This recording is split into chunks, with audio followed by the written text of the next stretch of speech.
Marquez kicks again. Superb stuff on the steepest gradient. Everyone else starting to choke, but so does Gilbert. He's got some clear space. Is it going to be the day for the Spaniard? 18-й этап. Финальная гора высшей категории сложности Альпе d'Huez. Именно здесь своей взрывной атакой Родригес положил начало развязки Тур де Франс, превратив ее из рядовой в непредсказуемую.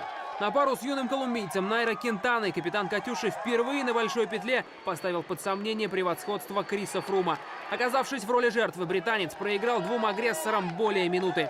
Я набрал прекрасную форму. Жаль, она пришла только в Альпах. Будь я в похожих кондициях на пиренейских этапах, вряд ли бы мы столько проиграли Фруму в общем зачете. Обойти Криса даже в одной горе — невероятное ощущение.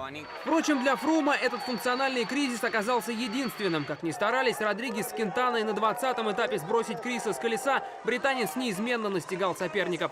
И лишь отстояв желтую майку, лидер Sky отдал Кинтане победу на последнем горном отрезке почти без борьбы.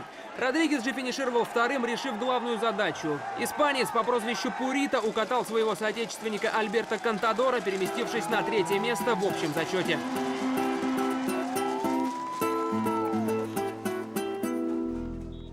Пурита молодец, он сделал максимально все, что мог. Вот, и, естественно, то, что он не выиграл, это понятно, это уже следствие.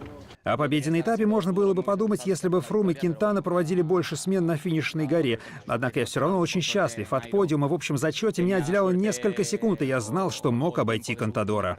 Выходя в Версале на последний 21-й этап, который по традиции гран-туров является равнинным, троица триумфаторов Фрум, Кинтана и Родригес могли себе позволить побаловаться сигарами дружбы, тем самым задав финишу многодневки тон веселья и шутки.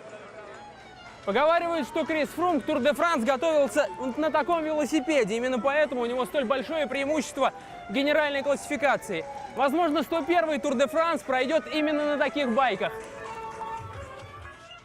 Андрей Романов, Виктор Мальцев, Алексей Оленченко, ТВ-центр, Франция.